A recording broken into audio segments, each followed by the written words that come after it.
नमस्कार दोस्तों, एक बार फिर से आप सभी का आपके अपने YouTube चैनल यूपी एग्जाम मंत्रा पे स्वागत है। जैसा कि आप सभी को पता है कि हम लोग एक बहुत ही बेहतरीन सीरीज देख रहे हैं जिसमें कि हम लोग कंप्यूटर सब्जेक्ट के जितने भी यूपी ट्रिपल एससी के द्वारा पूछे गए प्रीवियस ईयर प्रश्न हैं सभी को सॉल्व कर रहे हैं और बहुत बेहतरीन तरीके से। मतलब प्रश्नों को भी सॉल्व कर रहे हैं, साथ में उनके साथ जो और रिलेटेड चीज़ें हैं, रिलेटेड पॉइंट हैं, उस प्रश्न से संबंधित उन चीज़ों को भी देख रहे हैं ताकि पेपर में हमारे सारे प्रश्न जो है लगभग लगभग इसी क्लास से डायरेक्टली इनडायरेक्टली आ जाएं। ठीक है, बाकी हम आप लोगों से क्षमा चाहेंगे कि कल जो क्लास थी हमारी वो नहीं आ पाई थी। ठीक है, उसके लिए बहुत बहुत क्षमा चाहते हैं क्योंकि इसमें इतना प्रेशर है काम का कि क्या ही बताएं आप सबको। होता है कभी कभी कि हम जो करना चाहते हैं वो भी नहीं कर पाते। जब आप जॉब में रहेंगे ना तो ये चीज़ आप भी एकदम माइंड ऐसे अपना कर लीजिए कि और विशेषकर लेखपाल वाले साथी देखिए आपके साथ में मतलब आपको और विभागों से ज़्यादा प्रेशर में रह के काम करना पड़ेगा। इतना चीज़ तो आप लोग जान लीजिए। ठीक है, मतलब एक जैसे यहाँ 9 to 5 वाली जॉब नहीं होती है। ठीक है, हो सकता है कि आपको कभी मतलब प्रेशर ना रहे और कभी हो सकता है कि 24 घंटे का प्रेशर रहे। रात में आपको 12 बजे 1 बजे 2 बजे तक नहीं सोना पड़ता, 3 बजे तक प्रेशर आ जाता है। ऐसे मतलब चीज़ें हो जाती हैं। ठीक है, तो लास्ट 2 दिन से वही हो रहा था हमारे साथ में कि पूरी रात मतलब कुछ ना कुछ चीज़ें ऐसे हो जा रही थी कि नहीं चल रहा था। क्लास भी आपकी नहीं रिकॉर्ड हो पाई, उसके लिए क्षमा चाहते हैं। बाकी हमने आपसे प्रॉमिस किया है कि जो चीज़ें हम पढ़ा रहे हैं उसको हम ख़त्म करेंगे, समय से ख़त्म करेंगे। हाँ, हो सकता है कि कभी कभी क्लास नहीं आ पा रही है, बल्कि आपकी एंशिएंट हिस्ट्री की भी क्लास नहीं आ रही है। ठीक है, उसके लिए हमने क्या किया है, आप वेबसाइट पे चले जाइएगा यूपी एग्जाम मंत्रा पे, उस पर हमने एंशिएंट हिस्ट्री का और उसके आपके मिडिवल हिस्ट्री का दोनों का प्रीवियस ईयर प्रश्न पूरा हमने अपनी वेबसाइट पे डाल दिया है और सारी चीज़ें एकदम फ्री हैं, आप लोगों को पता है। तो एंशिएंट हिस्ट्री और मिडिवल हिस्ट्री का आप चाहें तो वहाँ से देख सकते हैं, प्रीवियस ईयर प्रश्न वहाँ से सॉल्व कर सकते हैं। ठीक है, बाकी वो हम ख़त्म भी कर देंगे टाइम निकाल के, किसी दिन अगर छुट्टी मिलती है हमें। ठीक है, जैसे भी कुछ आते ही हैं छुट्टियाँ, तो उसमें कोशिश करेंगे हम आपका वो सब्जेक्ट भी खत्म करेंगे। बाकी कंप्यूटर हम आपका पूरा खत्म करेंगे और यूपी स्पेशल का भी इसे पूरा बेहतरीन तरीके से पढ़ाएंगे, क्योंकि हम देख रहे हैं कि कुछ सब्जेक्ट ऐसे हैं जहाँ पे आप लोग जो है को प्रॉब्लम हो रही है। ठीक है, चलिए ज़्यादा डिस्कशन नहीं करते, सीधे प्रश्न पे चलते हैं आज के। तो आज का हमारा पहला, आज के जो हमारी क्लास होने वाली है वो विशेषकर सॉफ्टवेयर पे होने वाली है। किस पे? सॉफ्टवेयर पे। ठीक है, सॉफ्टवेयर के लाइसेंस कितने टाइप के होते हैं, सॉफ्टवेयर कितने टाइप्स के होते हैं, कुछ इंपॉर्टेंट जो सॉफ्टवेयर हैं, ठीक है, उनको देखेंगे, उनके बारे में देखेंगे चीज़ें। तो चलिए, हमारा आज का पहला प्रश्न है कि कौन सा लाइसेंस उपयोगकर्ताओं को, कौन सा लाइसेंस, इसको लिख लीजिए, उपयोगकर्ता। ठीक है, कौन सा लाइसेंस उपयोगकर्ताओं को सॉफ्टवेयर को संशोधित करने की अनुमति देता है। मतलब जैसे आप पहले समझिए, जैसे सॉफ्टवेयर होता है। ठीक है, सॉफ्टवेयर क्या होता है, जैसे आप बहुत सारे सॉफ्टवेयर प्रोग्राम यूज करते हैं, जैसे आपके मोबाइल में ऐप्स है ना, बहुत सारी ऐप्स एप्लीकेशंस यूज करते हैं ना, तो वैसे जैसे कंप्यूटर में भी बहुत सारे सॉफ्टवेयर्स होते हैं, जैसे आपका MS एक्सेल हो गया, MS वर्ड हो गया। ठीक है, पहले तो समझिए सॉफ्टवेयर किससे कहते हैं और सॉफ्टवेयर कितने टाइप का होता है। हमने आपको बहुत पहले बताया था कि सॉफ्टवेयर अगर आपसे पूछा जाए क्या है, तो सीधी सी बात रखिए कि जैसे हमारे शरीर में आत्मा होती है ऐसे ही कंप्यूटर में होता है सॉफ्टवेयर। अगर उसके शरीर में सॉफ्टवेयर नहीं है तो पूरे का पूरे कंप्यूटर का कोई मतलब नहीं रहेगा, वो कोई भी काम नहीं कर सकता है। ठीक है, कोई भी काम नहीं कर सकता है। बेसिकली यदि पूछा जाए आपसे कि कंप्यूटर को जो है, जो कंप्यूटर के हार्डवेयर हैं उनको हमसे कौन जोड़ता है, तो वो सॉफ्टवेयर ही जोड़ता है। कंप्यूटर कैसे किसी काम को करता है, तो उसके लिए प्रोग्राम्स बनाए जाते हैं और वो ही प्रोग्राम्स क्या होते हैं, सॉफ्टवेयर्स होते हैं। ठीक है, तो आपको इतना समझना है कि कंप्यूटर को किसी भी काम को, किसी भी कार्य को करने के लिए जो है निर्देश, कई सारे निर्देश के समूहों की ज़रूरत होती है। निर्देश होते हैं ना, निर्देशों का समूह ही क्या कहलाता है, आप ऐसे समझिए, निर्देशों का जो समूह होता है वो क्या कहलाता है, सॉफ्टवेयर। जैसे मान लीजिए आपका MS एक्सेल है, आपका ऑपरेटिंग सिस्टम सबसे पहले लेते हैं, आपका ऑपरेटिंग सिस्टम है, जैसे मान लीजिए Windows 7, Windows 10, Windows 11 है, तो उसमें देखिए बहुत सारे जो है निर्देशों का समूह है ना, कि आपका सिस्टम वर्क कैसे करेगा। ऑन तो हो गया, क्या करने में क्या चीज़ें होंगी, डिस्प्ले पे क्या शो होगा, टास्क बार पे शो क्या शो होगा, किसी पे क्लिक करेंगे तो क्या होगा, वॉल्यूम कैसे कम होगी, ज़्यादा होगी, ब्लूटूथ कैसे कंट्रोल होगा। तो इन सारी चीज़ों के लिए अलग अलग सॉफ्टवेयर्स होते हैं। ठीक है, बाकी सॉफ्टवेयर की परिभाषा आपको लिखने के लिए आएगी नहीं, बस जितना समझा रहे हैं उतनी चीज़ें समझिए। ठीक है, अब देखिए, बेसिकली अगर हम एक शब्द में बोलें सॉफ्टवेयर क्या है, तो ये जो है कंप्यूटर जो है आपका, कंप्यूटर को बताते हैं, क्या बताते हैं कि भाई साहब आपको करना क्या है, आपको करना क्या है। ये वाली रील याद है कि भाई साहब आपको करना करना क्या चाहते हैं, तो वही वाला कि सॉफ्टवेयर बताता है कंप्यूटर को कि आपको करना क्या है, कैसे करना है। वो सूचना आप देंगे, क्या देंगे, आप सूचना देते हैं, आप डेटा देते हैं, आप इंस्ट्रक्शंस देते हैं।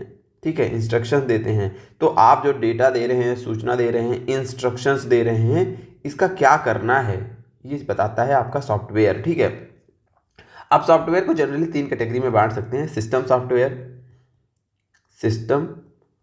सॉफ्टवेयर, दूसरी कैटेगरी होती है एप्लीकेशंस की, ठीक है।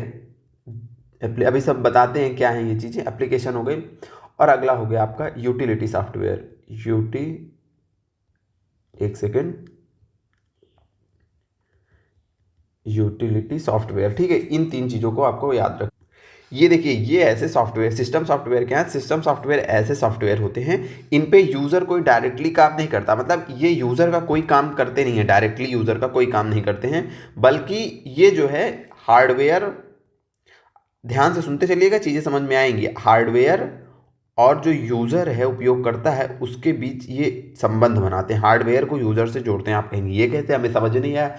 ये बताइए, जो ऑपरेटिंग सिस्टम होता है, जो आपका ओएस होता है, ऑपरेटिंग सिस्टम होता है, जैसे विंडोज़ 10 है, तो विंडोज़ 10 आपके लिए कुछ काम करता है?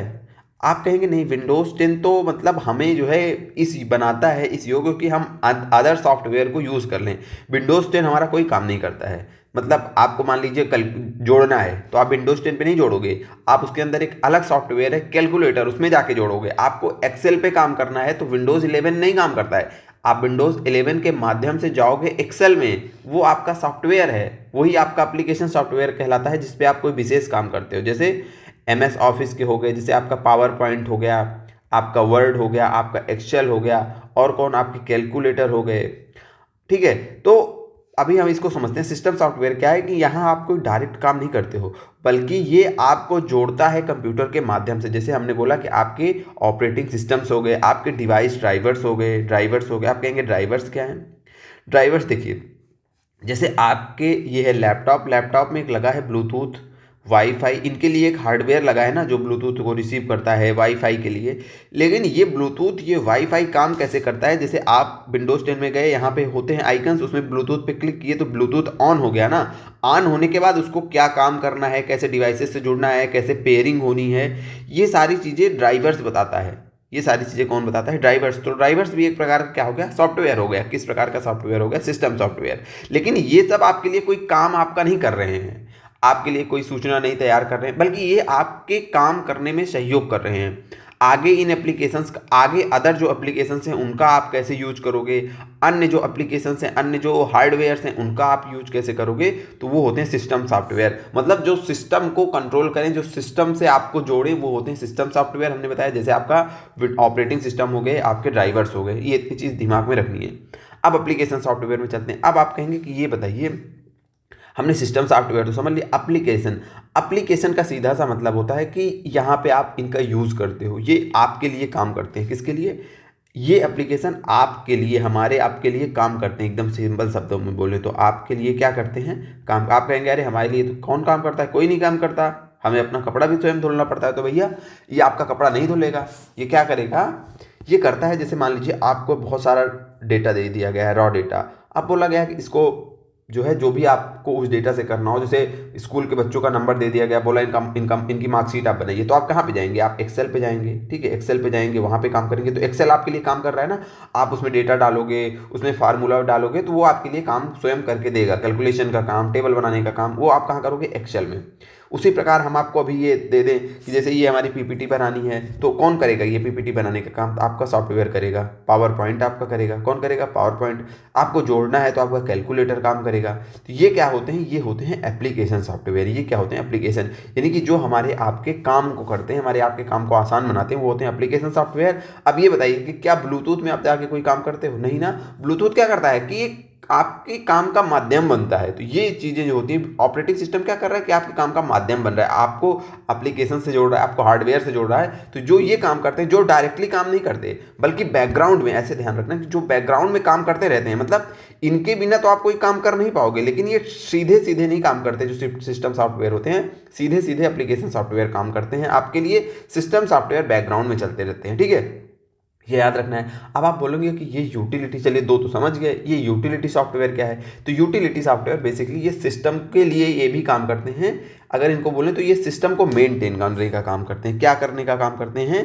तो ये जो है काम करते हैं आपके सिस्टम को मेनटेन करने का। ये बात आपको याद रखना है, सिस्टम को मेनटेन करने का। आप कहेंगे ये मेनटेन करने का क्या मतलब है? मेनटेन करने का मतलब है कि आपके कंप्यूटर में कोई प्रॉब्लम ना आ जाए, कोई प्रॉब्लम आ रही है तो उसका सोल्यूशन करेगा। जैसे सीधा सा उदाहरण बताएं तो जो आपका एंटीवायरस टाइप है, एंटीवायरस टाइप के सॉफ्टवेयर होते हैं। एंटीवायरस क्या करता है? एंटीवायरस आपके सिस्टम को बचाता है वायरसेस से। तो ये होते हैं यूटिलिटी सॉफ्टवेयर जो कि आपके सिस्टम के लिए क्या करते हैं, सिस्टम को मेनटेन रखने के लिए काम करते हैं, वो होते हैं सिस्टम सॉफ्टवेयर। ठीक है, इतनी चीज़ें याद रखनी है। अब हम चलते हैं अपने प्रश्न पे। अभी प्रश्न पे नहीं चलते हैं। अच्छा, प्रश्न तो हमारा दूसरा था। पहले हमने सोचा कि आपके अंदर सॉफ्टवेयर क्या है, इसकी एक समझ बताई जाए। ठीक है, अब इतनी ही समझ हमारे लिए जरूरी है। ठीक है, आपको कंप्यूटर साइंस का जो है इंजीनियर नहीं बनना है, तो उतनी चीज़ें हमें करनी है जितनी कि हमारे लिए आसान है। अब बताइए, ये बताइए कि आप जो भी कंप्यूटर पे सॉफ्टवेयर, अपने मोबाइल का उदाहरण लीजिए, फ़ोन के बारे में बताइए।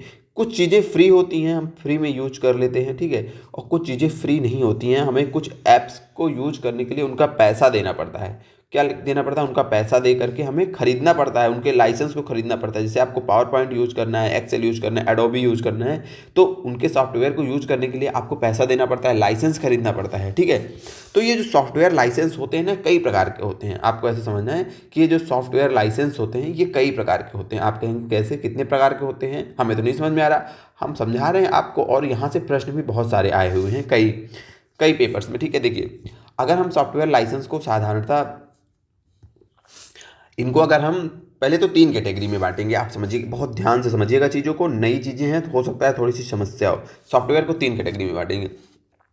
एक ऐसा सॉफ्टवेयर होता है जिस पे एकदम जो फ्री होता है, फ्री ऐसे समझिए, इस पे किसी का अधिकार नहीं होता, जिसका मन हो वो यूज़ करे, जैसे यूज करने का मन हो वैसे यूज करे। मतलब इसमें कुछ अगर वो चेंज कर, अगर वो मान लीजिए वो उस कोडिंग वगैरह आती है, वो जो है सॉफ्टवेयर इंजीनियर है, तो वो अपने हिसाब से इसमें चेंज कर ले, अपने हिसाब से चेंज कर ले, अपने नाम से इसको बना ले, अपने नाम से बना ले, अपने नाम से इसको बना ले। जो मतलब ये ऐसा सॉफ्टवेयर होता है इसमें जो मनो भाई कर लो, हमसे कोई मतलब ही नहीं है, मतलब कोई मतलब नहीं, नो कंडीशंस, नो लाइसेंस। एक ऐसे सॉफ्टवेयर होते हैं। उसके बाद एक सॉफ्टवेयर ऐसा होता है जिसको बोला जाता है ओपन सोर्स लाइसेंस। क्या बोला जाता है? Open source licence. ध्यान देते चलिए। अच्छा, अभी ये हम नहीं नहीं लिख लीजिए, ठीक है, समझते चलिए। इसको ऐसे समझिए, एक है जिसके ऊपर तो कोई नियम कानून नहीं, एकदम बहतो टाइप का आदमी है, ठीक है, ये वाला सॉफ्टवेयर। दूसरा हम समझ आ रहे हैं ओपन सोर्स, ओपन सोर्स। और तीसरा हम समझेंगे क्लोज्ड सोर्स। पहले इतनी चीज़ों को समझेंगे, तीसरा समझेंगे क्लोज्ड सोर्स।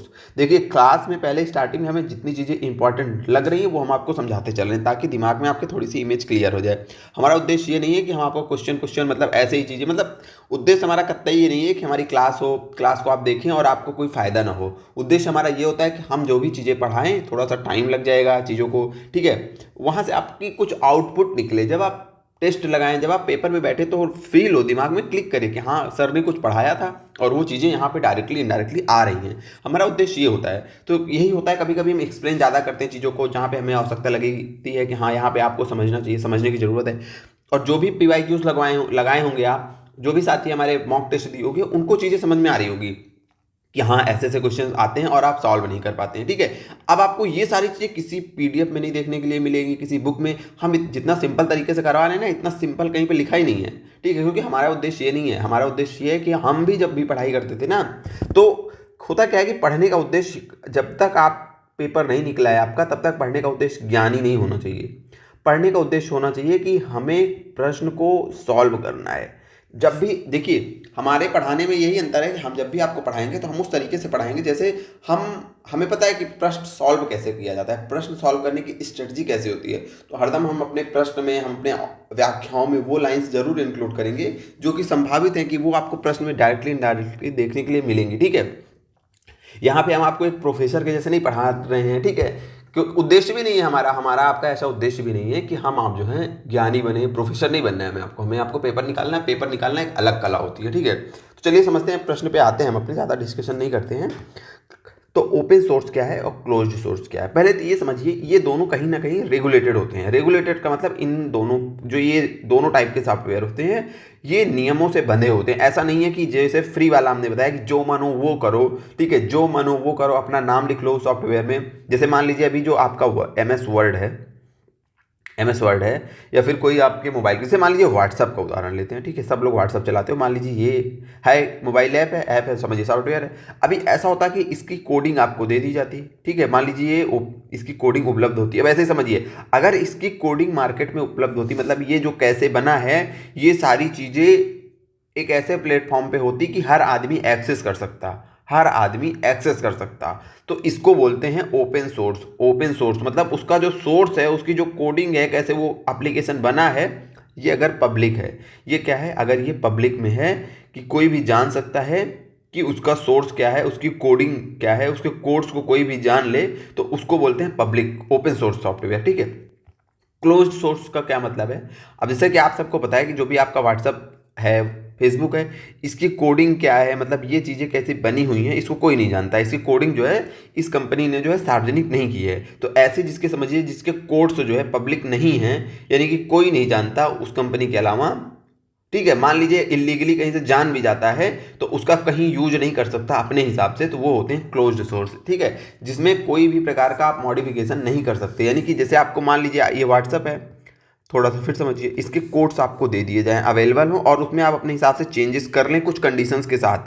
जब कोड्स अवेलेबल होंगे और कुछ कंडीशंस के साथ आप चेंज कर सकते हैं, मॉडिफिकेशन उसमें कर सकते हैं कि व्हाट्सअप हटा के आप उसमें अपना नाम लिख लें कि ये सॉफ्टवेयर अब मेरे नाम से होगा, तो ये आता है ओपन सोर्स की कैटेगरी में। यदि उसका हम उदाहरण दे रहे हैं, ठीक है, ऐसा हम नहीं कह रहे हैं कि व्हाट्सअप ओपन सोर्स है, बस हम समझा रहे हैं कि यदि इसके कोड्स पब्लिक अवेलेबल होते और अनुमत होती कि आप इसमें मॉडिफिकेशन कर सकते हैं कुछ नियमों के साथ, कुछ नियमों के साथ, ध्यान दीजिएगा, कुछ नियमों के साथ, तो ये सारी ये आती हैं ओपन सोर्स कैटेगरी में। क्लोज्ड सोर्स कैटेगरी में वो सॉफ्टवेयर आते हैं जिसका कोड नहीं उपलब्ध होता, ठीक है। मान लीजिए आप इलीगली कहीं से एक्सेस भी कर लेते हैं तो कोई आप उसमें चेंजेस नहीं कर सकते। अगर उसके सॉफ्टवेयर के साथ छेड़खानी करेंगे तो वो कंपनी आपको, मतलब आपके ऊपर कोई ना कोई विधिक कार्रवाई कर सकती है। तो ये होता है क्लोज्ड सोर्स।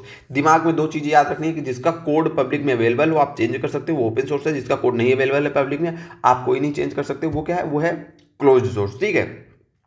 आप कहेंगे फ्री क्या है? फ्री है कि जिसपे भैया कोई रूल, यहाँ पे देखिए, यहाँ पे कोड तो उपलब्ध है लेकिन उसमें आप मॉडिफिकेशन करोगे तो उसके कुछ नियम होते हैं, कुछ नियम होते हैं। ऐसा नहीं है कि आप जो मन हो वो कर लोगे, ठीक है, जो मन हो आप वो कर लोगे, ऐसी चीज़ें नहीं हैं। लेकिन यहाँ पे होता है फ्री है, जो मन हो वो करो, जो जहाँ से जैसे चीज़ें को अपने हिसाब से मॉडिफाइड करना है, जो करना है वो कर लो, ठीक है। अच्छा, अब यहाँ तक की चीज़ें हमें लगता है आप समझ गए। अब जो समझा रहे हैं उस पर ध्यान दीजिएगा। जो ये एकदम फ्री होते हैं, मतलब एकदम पब्लिक में है, जिन पे कोई रूल रेगुलेशन है ही नहीं है, जो मानो वो करो, इनको बोला जाता है, इस प्रकार के लाइसेंस को बोला जाता है पब्लिक, लिख लीजिएगा इसको, पब्लिक डोमेन लाइसेंस। इनको क्या बोला जाता है? इनको बोला जाता है ये पब्लिक डोमेन लाइसेंस है। क्या है? पब्लिक डोमेन लाइसेंस है। ये बात आपको ध्यान रखनी है, ठीक है।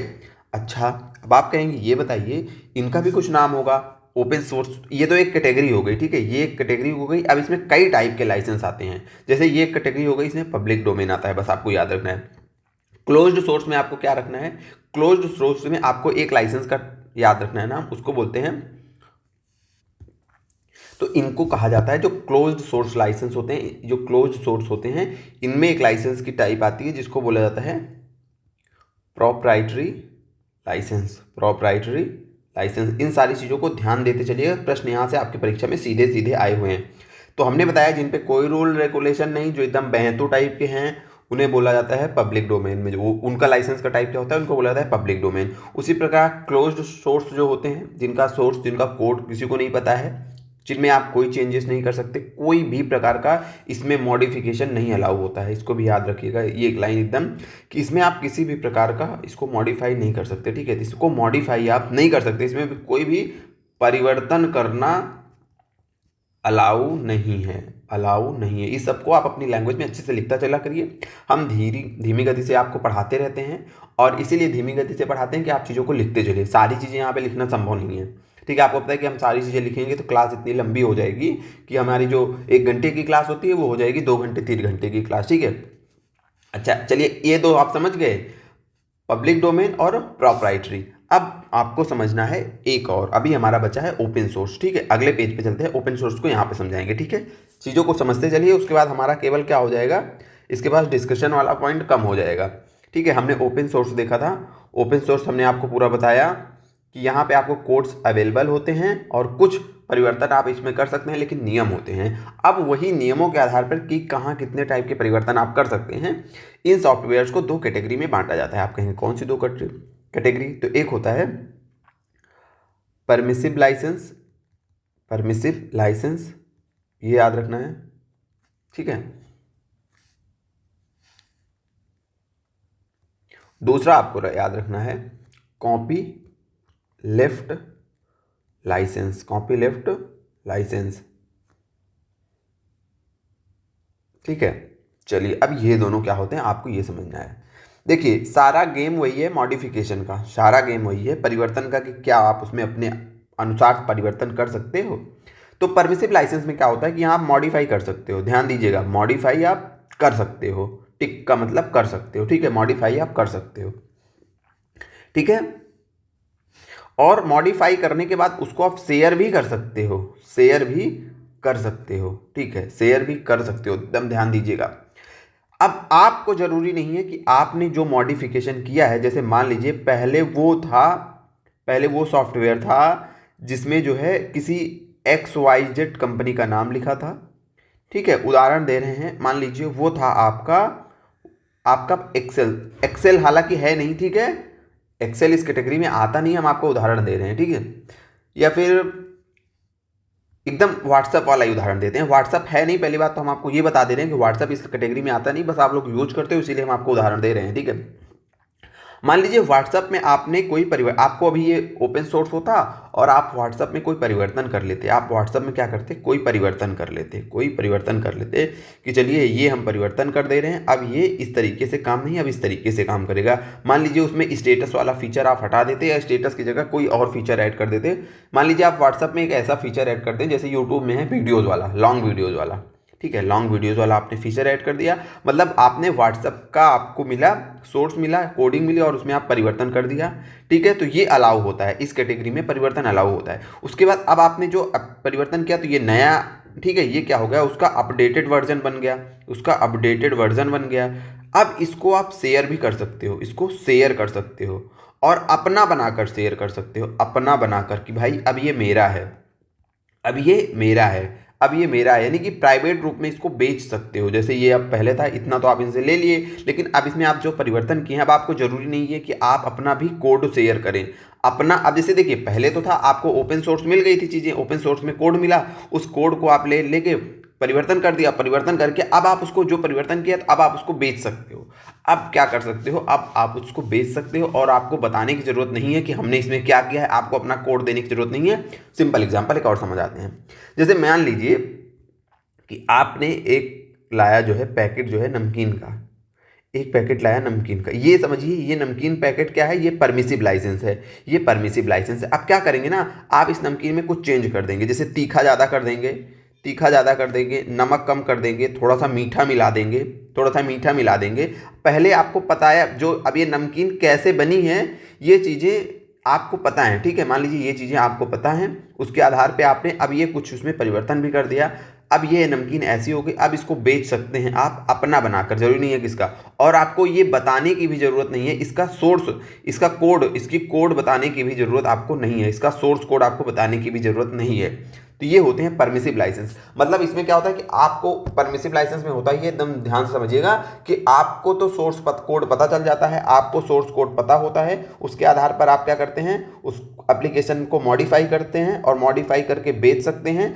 और लेकिन आपको अपना ये जो सोर्स कोड, पहले तो सोर्स कोड रूप रहा था, अब आपने जब परिवर्तन कर दिया तो उसमें कुछ ना कुछ उसमें कोडिंग ऐड ऑन की ना, उसमें कुछ कोड में परिवर्तन हुआ और आपको अपना कोड बताने की जरूरत नहीं है, यानी कि प्राइवेट रूप में आप अपना बताकर बेच सकते हैं इसको, ये होते हैं परमिसिव लाइसेंस, ठीक है।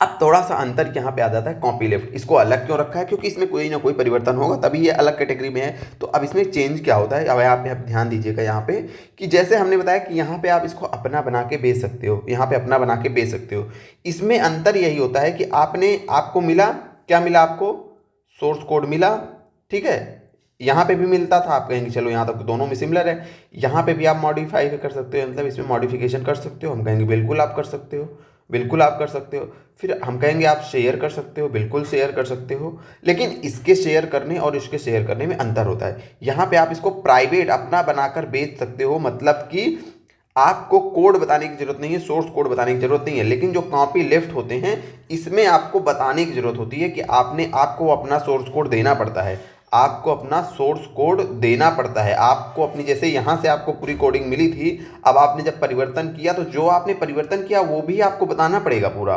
वो भी आप इसको अपना बना के बेच नहीं सकते, प्राइवेट रूप में अपना बना के बेच नहीं सकते, ठीक है। यहाँ पे प्राइवेट अपना बना के बेच सकते हो, मतलब आप अपनी कोडिंग सुरक्षित रख सकते हो, अपना ऐप बेच सकते हो, ये लो भैया ये है मेरा ऐप, इसको यूज करो, ठीक है, तो आप बेच सकते हो। अगर आप अपना कोडवा दे दोगे तो कोई भी बना लेगा। तो जो आपने परिवर्तन किया यहाँ पे देने की जरूरत नहीं होती, लेकिन यहाँ पे देने की जरूरत होती है, मतलब इसको आप बेच नहीं सकते हो। आपने किसी से लिया लाइसेंस, उसके आधार पे ये जो कॉपी लेफ्ट लाइसेंस है, ठीक है, तो उसने आपको सोर्स कोड दिया, आपने उसमें परिवर्तन किया अपने अनुसार। अब आप भी किसी को दे सकते हो, लेकिन साथ में आपको उसको भी सोर्स कोड देना पड़ेगा, आपने जो परिवर्तन किया वो बताना पड़ेगा, पूरा पूरा कोड देना पड़ेगा। तो ये होते हैं कॉपी लेफ्ट। इससे याद करिएगा कि आपको कॉपी लेफ्ट मतलब आप कॉपी बनाएंगे तो वो कॉपी पूरी आपको देनी पड़ेगी, ऐसे ध्यान दीजिएगा, ठीक है, शब्द को ध्यान दीजिएगा। परमिसिव में क्या होता है कि इसमें आपको दे दिए सोर्स कोड मिलता है, इसमें आप मॉडिफिकेशन करके शेयर कर सकते हो, लेकिन प्राइवेट रूप में अपना शेयर कर सकते हो, मतलब बेच सकते हो, आपको सोर्स कोड बताने की जरूरत नहीं है। कॉपी लेफ्ट में सोर्स कोड बताने की जरूरत होती है, प्राइवेट रूप में आप अपना बना करके बेच नहीं सकते हो, ठीक है। तो ओपन सोर्स में दो कैटेगरीज आती हैं, हमने बताया, एक होता है आपका परमिसिव लाइसेंस, एक होता है कॉपी लेफ्ट लाइसेंस, ठीक है। अब आप ऊपर एक बार इसको देखिए, हम लगभग आधा घंटा हो गया इसी को इसीलिए समझा रहे हैं क्योंकि यहाँ से बहुत सारे प्रश्न आए हुए हैं, ठीक है। एक बार हम रिवीजन कराते हैं। हमने आपको बताया कि जो आपके सॉफ्टवेयर होते हैं उनको हम तीन कैटेगरी में रखे। हमने एक बोले फ्री, मतलब फ्री डोमेन में है, कोई मतलब नहीं है, जो मानो इसमें जो जैसे चीज़ें करना है, अपना बना के बेचना है, लिखना है, पढ़ना है, पूरा सॉफ्टवेयर बदल देना है, अपना नाम लिख देना है, जो मन करना है वो करो। ये आते हैं पब्लिक डोमेन, इनको बोला जाता है पब्लिक डोमेन सॉफ्टवेयर। उसके बाद हमने बताया एक कैटेगरी होती है ओपन सोर्स, एक तो होती है क्लोज सोर्स। ओपन सोर्स में हमने बताया कि यहाँ आपको सोर्स कोड दिया जाता है, सोर्स कोड मतलब एकदम सिंपल भाषा में समझिए, जो उसकी कोडिंग होती है वो आपको दी जाती है। क्लोज्ड सोर्स में कोडिंग दी ही नहीं जाती, यहाँ दी ही नहीं जाएगी, तो यहाँ पे आप कोई, जब आपको कोड ही नहीं पता तो कोई परिवर्तन, कोई मॉडिफिकेशन नहीं कर सकते हैं। तो ये होता है प्रॉप्राइटरी लाइसेंस, ठीक है, इसमें कोई परिवर्तन नहीं कर सकते। उसके बाद हमने बोला यहाँ पे सोर्स कोड दिया जाता है, आपको सोर्स कोड उपलब्ध होता है, परिवर्तन कर सकते हैं लेकिन कुछ कंडीशन के साथ। तो उन्हीं कंडीशन के आधार पर हमने बोला कि इनको दो भागों में आप बांट सकते हो, एक होता है परमिसिव, एक होता है कॉपी लेफ्ट। दोनों में मॉडिफिकेशन कर सकते हो, इन दोनों को मॉडिफाई कर सकते हो। आप बोलेंगे हाँ सर दोनों को हम मॉडिफाई कर सकते हैं, लेकिन परमिसिव में आप अपना प्राइवेट बनाकर जो भी मॉडिफिकेशन आप की हो उसके बाद आप अपना प्राइवेट बनाकर बेच सकते हो, आपको सोर्स कोड बताने की जरूरत नहीं है। लेकिन जो कॉपी लेफ्ट लाइसेंस है उसमें आपको सोर्स कोड बताने की जरूरत है, मतलब आप अपना प्राइवेट बना करके बेच नहीं सकते हो। अब हम चलते हैं अपने प्रश्न के ऊपर। आशा करते हैं आपको सारी चीजें सॉफ्टवेयर लाइसेंस के बारे में समझ में आ चुकी होंगी। बेहतरीन तरीके से हमने आपको समझाने की कोशिश की। कोई पॉइंट ना समझ में आया हो तो कमेंट करके जरूर बताइएगा, उसका हम निराकरण आने वाली क्लास में कर देंगे। मतलब निराकरण का मतलब यही होता है कि जो भी आपको समस्या होगी उसको सॉल्व कर दी जाएगी, ठीक है। अगर आपको कोई चीज, कोई पॉइंट नहीं समझ में आया है, बताइएगा कि आपको सॉफ्टवेयर समझ में आ गया अच्छे तरीके से, सॉफ्टवेयर के लाइसेंस। क्योंकि हमको ऐसा महसूस हुआ, प्रश्न जब हमने इसका देखा तो हमको ऐसा लगा कि प्रश्नों की ऐसी कैटेगरी है, ऐसी पूछने का तरीका है ना कि आप कंफ्यूज हो जाओगे कि भाई ये पूछ क्या रहा है, ये चीजें हैं क्या। तो हमने सोचा कि इसको बेहतरीन तरीके से सिंपल भाषा में आपको समझाना बहुत जरूरी है, क्योंकि बहुत बड़ी संभावना है कि यहाँ से प्रश्न आएगा। अच्छा, अभी कुछ चीज़ें अभी बची भी हैं, उसको भी हम देख लेते हैं, ठीक है, उसको भी हम देख लेते हैं। यहाँ पे जगह तो नहीं है, लेकिन देखिए जैसे जो आपके लाइसेंस है ना, अब इनकी और कैटेगरीज होती हैं, ठीक है, मतलब इनका नाम होता है, इनका कुछ एग्जाम्पल होता है, तो उन एग्जाम्पल्स को आपको याद रखना है। जैसे आपका ये परमिसिव लाइसेंस जो होते हैं, यहाँ पे हम लिख दे रहे हैं, ठीक है, यहीं पे लिखेंगे, एक सेकेंड रुकिएगा। अब परमिसिव लाइसेंस में जैसे कुछ लाइसेंस के प्रकार आते हैं, जिनको ये एग्जाम्पल है, बस अब इनको याद रखना है, ठीक है। एक है MIT, ये आपका परमिसिव में आता है। अपाचे, ये सॉफ्टवेयर के समझिए प्रकार हैं, ठीक है, इसको आपको याद रखना है। अपाचे हो गया, MIT हो गया, ये परमिसिव लाइसेंस के प्रकार हैं। परमिसिव का मतलब समझ में आ गया ना, वही। अब कॉपी लेफ्ट में कौन है, कॉपी लेफ्ट का एक एग्जाम्पल आपको याद रखना है, वो होता है GPL। क्या होता है, GPL, ये आपको याद रखना है, ठीक है, ये प्रकार है, ऐसे समझिए, ठीक है। बाकी प्रॉप्राइटरी लाइसेंस बताएं कि जिनके ऊपर कुछ नहीं अलाउ होता, तो जितने भी आप जानते होंगे, जैसे आपका विंडोज़ है, विंडोज़ में क्या आप अपना बना के बेच सकते हो। आपको विंडोज़ 11 का पता है सोर्स कोड, तो आप कहेंगे नहीं, विंडोज़ हो गई आपके MS ऑफिस के जितने भी सॉफ्टवेयर हो, एक्सेल, पावर पॉइंट, सबको आपको पैसा दे खरीदना पड़ता है, सबका लाइसेंस लेना पड़ता है ना, ठीक है। तो ये है आपके प्रॉप्राइटरी लाइसेंस। और बचे आपके पब्लिक डोमेन वाले। तो पब्लिक डोमेन में जैसे आपका मान के चलिए ओपन सोर्स का, एक सेकेंड, चलिए अब जितना बताएं इतना बस आप ध्यान रखिएगा, ठीक है। ये दोनों प्रकार आपको याद रखना है कि अपाचे MIT किस टाइप में आते हैं, परमिसिव लाइसेंस में आते हैं। GPL जो होता है वो कॉपी लेफ्ट में आता है। बाकी आप हम बताएं कि जैसे आपका विंडोज़ है, एमएस ऑफिस है, एडोबी वगैरह है, इन सब के सॉफ्टवेयर जो होते हैं वो प्रॉप्राइटरी में आते हैं, ठीक है, उसमें कोई चीज़ अलाउ नहीं होती है। प्रश्न पे चलते हैं। आज का हमारा प्रश्न है, पहला प्रश्न है कि कौन सा लाइसेंस उपयोगकर्ताओं को सॉफ्टवेयर को संशोधित, ठीक है, उपयोगकर्ता सही कर लीजिएगा, को सॉफ्टवेयर को संशोधित करने की अनुमति देता है। कह रहा है कि ये सॉफ्टवेयर जो लाइसेंस होगा वो कहेगा कि संशोधित मतलब आप परिवर्तन कर सकते हो, परिवर्तन कर सकते हो। चलिए इस पर टिक करिए। और उसी लाइसेंस के तहत संशोधनों को साझा करने की आवश्यकता होती है, मतलब जो आपने संशोधन किया है उसको भी बताने की जरूरत है कि भैया हमने इसमें क्या किया है। अब देखते हैं, देखिए अब हम देखते हैं, ठीक है, क्वेश्चन देखिए, अब हमने जो पढ़ाया उससे आपको क्वेश्चन सॉल्व कराते हैं। चीज़ें देखिए, सिस्टम कहाँ गया, ये है हमारा। तो हमने बोला कि फ्री है, इसमें तो कोई रूल रेगुलेशन चलेगा नहीं। हमें ढूंढना कौन सा है, हमें वो ढूंढना है जिसमें परिवर्तन कर सकते हैं और जो परिवर्तन किए हैं वो बताना भी है, वो वाली चीज़ ढूंढनी है। ओपन सोर्स आएंगे, क्लोज सोर्स में तो कुछ कर ही नहीं सकते, ठीक है, इसमें सब कुछ जैसे ही जितना बहतू टाइप का आदमी है उतना ही ये सिस्टम वाला है, इसमें कुछ कर ही नहीं सकते, जो होगा इसी में होगा, ठीक है। इसमें हमने देखा कि भैया दो ठो है हमारे पास, एक परमिसिव है, एक कॉपी लेफ्ट है। चलिए इसमें देखते हैं, इसमें मॉडिफिकेशन कर सकते हैं, भेज भी सकते हैं, लेकिन इसमें कोई जो परिवर्तन किए हैं वो बताने की जरूरत नहीं होती, लेकिन यहाँ पे जो भी मॉडिफिकेशन किए हैं सोर्स कोड बताने की जरूरत होती है। तो हमारा क्या हो गया, हमारा इसका राइट आंसर क्या होगा, कॉपी लेफ्ट होगा। व्याख्या पे हम आपको इसलिए ले गए ताकि आप समझे कि हाँ हमने जो पढ़ाया है वहाँ से चीज़ें आपको समझ में आएंगी। अब प्रश्न सॉल्व करने के लिए आपके दिमाग में पर्याप्त कंटेंट हो चुका है। अगला है हमारा कि सॉफ्टवेयर लाइसेंस के बारे में निम्नलिखित में से कौन सा कथन गलत है। कह रहा है कि जो आपके MIT लाइसेंस है, MIT लाइसेंस के लिए सामान्य संशोधनों को सार्वजनिक रूप से साझा करने की आवश्यकता होती है। जो आप भी मॉडिफिकेशन किए हैं उसको सार्वजनिक रूप में बताने की जरूरत है, किसमें, MIT में। चेक कर लेते हैं, MIT कहाँ था, MIT परमिसिव में था। परमिसिव में क्या हमें जरूरत थी, जो भी हम परिवर्तन किए बताने की जरूरत थी, तो आप कहेंगे नहीं इसमें तो जरूरत नहीं थी, जब जरूरत तो कॉपी लेफ्ट में थी ना, GPL, कॉपी लेफ्ट में GPL जो होता है वो कॉपी लेफ्ट में आता है। तो आप कहेंगे नहीं यहाँ पे नहीं होती आवश्यकता हमें। अब हमें यहाँ पे ढूंढना था कौन सा कथन गलत है। बहरहाल हमें अपना गलत कथन तो पहले ही ऑप्शन से मिल गया, कह रहा है कि इसको सार्वजनिक रूप से साझा करने की आवश्यकता होती है, लेकिन हमने बताया MIT को नहीं जरूरत होती, GPL मतलब जो आपका कॉपी लेफ्ट है उसकी जरूरत होती है, बल्कि जो MIT है ये तो आपका किस टाइप में आता है, ये आपका परमिसिव में आता है। परमिसिव में आप भी जो परिवर्तन किए उसको बताने की जरूरत नहीं होती, आप अपना प्राइवेट करके बेच सकते हो, ठीक है। हमारा राइट आंसर ये हो गया। लेकिन हम अन्य प्रश्नों को भी देख सकते हैं, जैसे GPL क्या है, GPL जो है उपयोगकर्ता गलत लिखा है हर जगह, यूज़र यहाँ पे लिख देते हैं शॉर्ट में, ठीक है। यूज़र को सॉफ्टवेयर को स्वतंत्र रूप से संशोधित करने और पुनर्वितरित करने की अनुमति देता है, तो आप कहेंगे हाँ बिल्कुल ये बात तो सही है। अगला है कि अपाचे लाइसेंस उपयोगकर्ताओं